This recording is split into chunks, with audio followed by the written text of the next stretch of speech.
ಈಗ ಮೊದಲಿಗೆ ಬೀಟ್ರೂಟ್ ಪಲ್ಯ ಮಾಡಬೇಕಾದ್ರೆ ಮೇಯ್ನಾಗಿ ಇಷ್ಟು ಇಂಗ್ರೀಡಿಯೆಂಟ್ಸ್ನ ಇಟ್ಕೊಂಡ್ರೆ ಸಾಕು. ಬೀಟ್ರೂಟು, ಈರುಳ್ಳಿ, ಹಸಿಮೆಣ್ಸಿನ್ಕಾಯಿ, ಕರ್ಬೇವಿನ ಸೊಪ್ಪು ಇಷ್ಟನ್ನು ನೀವು ಫಸ್ಟ್ ರೆಡಿ ಮಾಡ್ಕೊಳ್ಳಿ. ಆಮೇಲೆ ಒಗ್ಗರಣೆ ಮಾಡ್ತಾ ಮಾಡ್ತಾ ಎಣ್ಣೆ, ಉಪ್ಪು ಎಲ್ಲ ಯಾವಾಗ ಹೆಂಗೆ ಸೇರಿಸ್ಬೇಕು ಹೇಳ್ಕೊಡ್ತೀನಿ ಒಗ್ಗರಣೆ ಮಾಡ್ತಾ ಮಾಡ್ತಾ.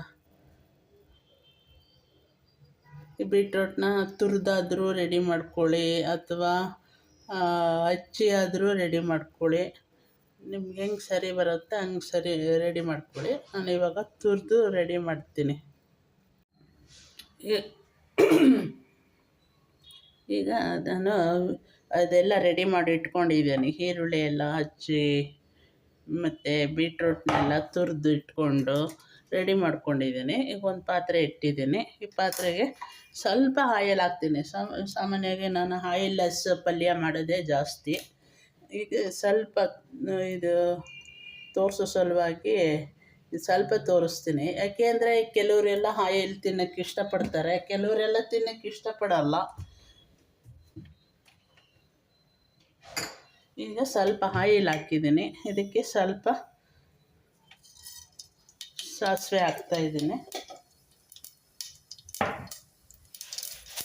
ಅದ್ರ ಜೊತೆಗೇ ಸ್ವಲ್ಪ ಜೀರಿಗೆ ಕೂಡ ಹಾಕ್ತೀನಿ. ಇವಾಗ ಸ್ವಲ್ಪ ಉದ್ದಿನಬೇಳೆ ಇಟ್ಕೊಂಡಿದ್ದೀನಿ ಒಗ್ಗರಣೆಗೆ. ಸ್ವಲ್ಪ ಉದ್ದಿನಬೇಳೆ ಹಾಕ್ತೀನಿ.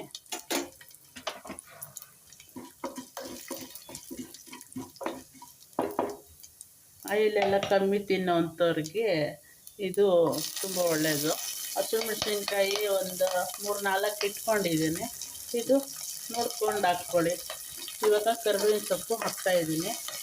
ಮತ್ತು ಈರುಳ್ಳಿನೂ ಕೂಡ ಹಾಕ್ತೀನಿ ಜೊತೆಲೆ.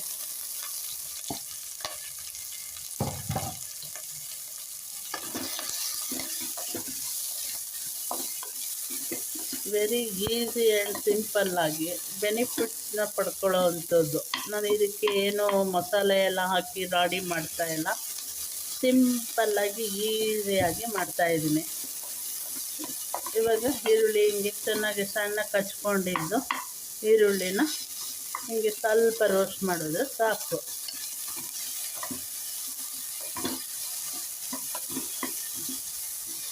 ಕೆಲವರೆಲ್ಲ ಮಸಾಲೆ ಹಾಕ್ಬಿಟ್ಟು ಮಾಡ್ತಾರೆ, ಅದು ಅವ್ರವ್ರ ಇಷ್ಟಕ್ಕೆ ಅನುಗುಣವಾಗಿ ಮಾಡ್ಕೊತಾರೆ. ನಾನು ಈ ಥರ ಮಾಡಿದ್ರೂ ಸಾಕು ಅಂತ ಹೇಳಿ ಮಾಡ್ತಾಯಿದ್ದೀನಿ. ಮತ್ತು ಮೆಣಸಿನ್ಕಾಯಿ ಹೆಚ್ಚಿದಾಗ ಈ ಥರ ಬೀಜ ಇರುತ್ತಲ್ಲ, ಅದನ್ನು ತೆಗೆದುಬಿಡಿ. ಸ್ವಲ್ಪ ಗ್ಯಾಸ್ಟ್ರಿಕ್ ಇರೋರಿಗೆ ಈ ಥರ ಬೀಜ ಎಲ್ಲ ಒಳ್ಳೆಯದಲ್ಲ ಅಂದ್ಕೊತೀನಿ.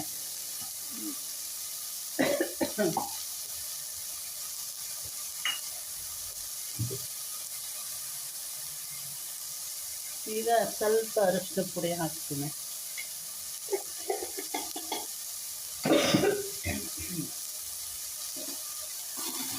Very simple and easy. ಇದ್ರ ಪ್ರಯೋಜನಗಳಂತೂ ತುಂಬ ಇದೆ.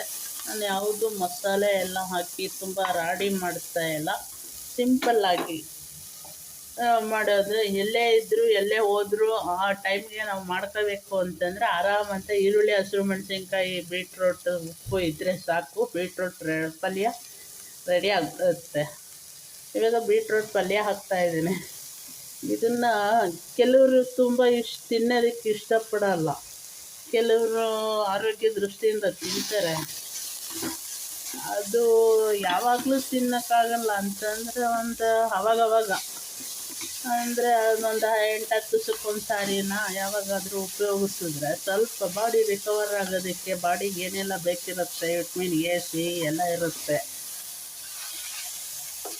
ಕೆಲವರು ಜ್ಯೂಸ್ ಮಾಡ್ಕೊಂಡು ಕುಡಿತಾರೆ, ಕೆಲವ್ರಿಗೆ ಜ್ಯೂಸ್ ಇಷ್ಟ ಆಗಲ್ಲ. ಅಂಥವ್ರಿಗೆ ಸಿಂಪಲ್ಲಾಗಿ ಈ ಥರ ಪಲ್ಯ ಮಾಡಿಕೊಂಡು ಲೆಸ್ ಆಯಿಲಲ್ಲಿ ಮಾಡ್ತಾ ಇರೋದು, ತುಂಬ ಕಮ್ಮಿ ಆಯಿಲ್ ಉಪಯೋಗಿಸ್ಕೊಂಡು ತುಂಬ ಹೆಚ್ಚು ಏನು ಬೇಯಿಸಬೇಕಾಗಿಲ್ಲ, ಈಸಿಯಾಗಿ ಮಾಡ್ಕೊಂಬಿಡ್ಬೋದು ಜಟ್ಪಟ್ ಅಂತ.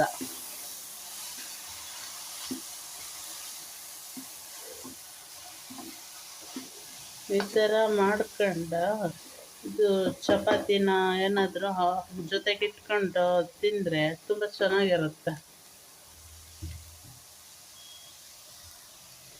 ನಾನಿವಾಗ ಸ್ವಲ್ಪ ಸಾಲ್ಟ್ ಹಾಕ್ತಾಯಿದ್ದೀನಿ. ಸಾಲ್ಟ್ ಎಲ್ಲ ನೋಡಿಕೊಂಡೇ ಹಾಕಿ, ತುಂಬ ಜಾಸ್ತಿ ಏನು ಬೇಕಿರಲ್ಲ. ಹಳಿ ಉಪ್ಪು ಎಲ್ಲ ಹಾಕಕ್ಕೆ ಹೋಗ್ಬೇಡಿ, ಇದು ನೀರು ಜಾಸ್ತಿ ಹಾಕಲ್ವಲ್ಲ, ಹಂಗಾಗಿ ಅದು ಹಳಿ ಕರ್ಗೆ ಇರಲ್ಲ ಕೆಲವು ಟೈಮು, ಹಂಗಾಗ್ಬಿಡುತ್ತೆ.